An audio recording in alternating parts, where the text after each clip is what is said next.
Hey there, YouTubers. All right, so in this video, we're going to take a look at a CPU that does not have integrated graphics and what the minimum connections that you need to do to make this boot up, okay? So, first thing is the CPU's got to be installed. Now, I've already done that, and, you know, we're not going to go through that process, but plenty of videos out there. Basically, you have to put the CPU in correctly, make sure it's seated, and then you know, you don't even have to have a CPU cooler on here to get it to boot to BIOS, but the smart thing, the very, very smart thing is to make sure it has a CPU cooler. Also, you don't want to handle your computers like I do on the channel, okay? You shouldn't be handling it by the CPU cooler.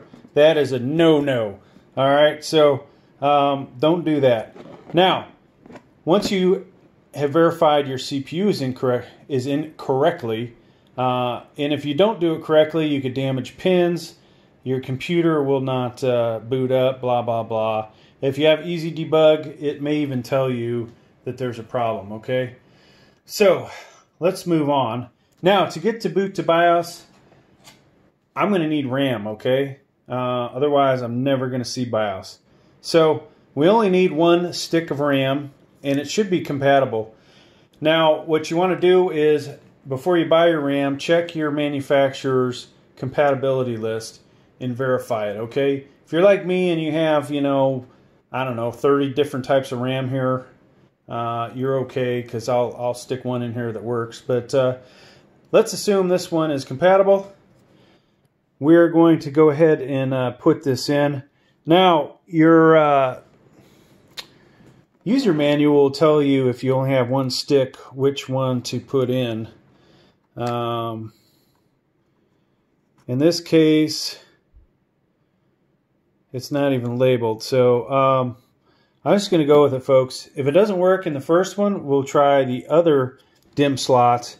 Honestly, though, you should probably check your motherboard manufacturer to verify. Now, if you have 4 of these DIMM slots, then usually you'll go, if you have 2 sets of RAM, you'll go second and fourth from the CPU, okay? Now, RAM's in. What I failed to note, though, is there's a long side to the connectors and a short side, excuse me, a short side and a long side. Make sure you put them in that way. If you have a gigabyte motherboard like this one, make sure you know, press down on both of these and they snap. And before you put the RAM out, RAM in, make sure these are all the way out, okay? So, the RAM's good. Now, we need a power supply, okay? And that power supply should have a 24-pin connector. So, we definitely want that on here. And this is basically a 20 plus 4, which you'll find. So, the N1 doesn't always want to go in with the other 20. So make sure you get that in nice and tight. Now, you should also have a CPU power connector, okay? And depending on your motherboard, see if I can turn this around. This guy has 1x8, okay? Which is basically 2x4. You may see 1x4, 1x8, 1x8, and a 1x4, okay? And really, to power it up, usually you only need a 4-pin. But obviously, if you have something like this, you want to make sure that you have 2 of these 4-pin connectors. Check your manual, though. If you only have 1x4, it will tell you usually which 4 pins to use, okay? So, this is tough to get these camera angles right for you guys so you can see what I'm doing. Once I connect all this stuff, alright, this cable's in the way. So, here we go, we're putting our CPU power connector in. Now, you got to look out for these tabs. It's got to go on here a certain way. It only goes on one way, and it should snap in place, okay? So that part's good. Now, a couple things we're going to need still. We don't need Ethernet at this point, okay? At this point, though our motherboard here has DisplayPort, HDMI, Like I said, this CPU does not have integrated graphics, so you need to connect a graphics card. All right, so we're going to do that. If I can find one. How about an RTX 2060 Super? All right, so that, we'll put that on there. Now once I put this on here, I've got to go all the way to the end of the box. Okay. Now, this needs power, folks, so hopefully your graphics card, your power supply has these PCI Express cables. Usually I say PCIe on it. It may say GPU. This card here needs 8 pins. Sometimes you don't even need, your card won't have this. It'll be either none, a 6, an 8, a 6 plus 8, or an 8 plus 8. In the new RTX 3090, the new RTX 3090 might have more than that, or it'll have a different type of pin connector. All right, so that's snapped in there. Now, the final thing we need, folks, is we have to be able to turn this thing on, okay? So if this is inside your case, you only need one of your connectors, okay? And this is probably going to come out blurry. So you don't need HDD LED, you don't need the power LED, that's just turning on a light. Both of these turn on lights. You don't need the reset switch. What you do need is the power switch, okay? Now, in this case, I have this little gizmo. Everybody that builds computers should have this. It's great for testing. I don't even have to put this in a case. Now, what I need to do is find the front panel connectors, folks.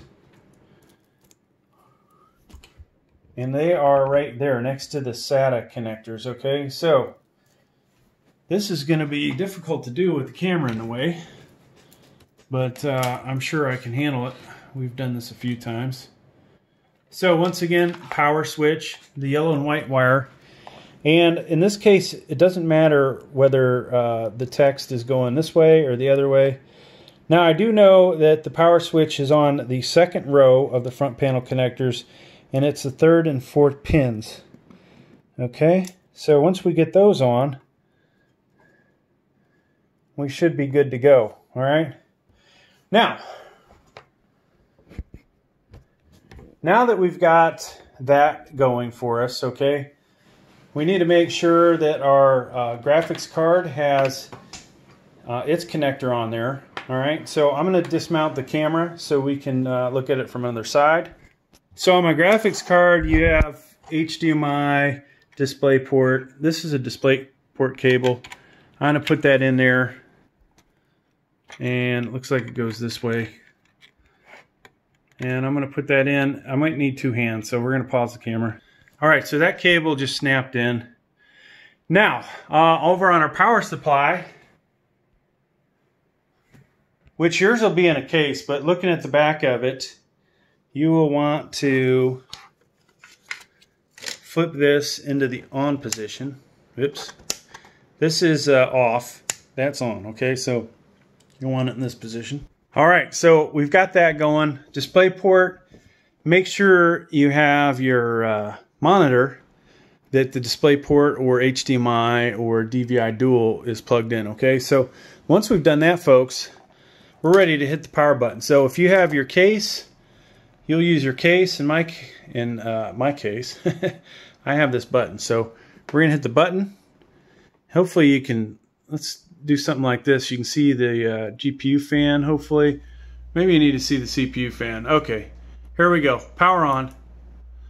So we have, this is good news, folks. Seeing that. Now, where is our picture on the screen, huh?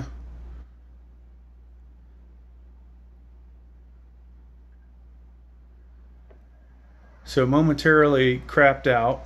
Now it's coming back up. So this is the first time I've fired up this motherboard. So we might see a few things that are a little odd. Now, there we go. Boom, BIOS. BIOS has been reset. Now, we made it to BIOS, but we did not hook up a monitor and keyboard, okay? So obviously we didn't need those to get to this point. Now we need them. The other things that, you know, we don't need at this point are you don't need to have a hard drive connected. You don't need to have an SSD. All those things can cause you issues after the fact, okay? And just like I said with the connectors, we only plugged in one connector and not all of them, right? So there's the other ones. Now that you've got to this point, we can start adding to our build. If you're a new builder, you know, the last thing you want to do is connect all this crap and find out that you screwed up, okay? So hence that's why I make this video for you guys. I have another one for CPU that has integrated graphics. It's slightly different. Obviously you don't need a graphics card. And you know, when you're building a computer, this, in my opinion, is a great place to test it out, right? Before you put it in the case. That's why this little cable is great. I know this thing works, and now I could actually put this in the case, okay? Maybe I take a few more steps at this point. Maybe I install the operating system, but yeah, this is all you need, folks, to get this thing to BIOS. So thanks for checking out the video. Please like, please subscribe. Thank you.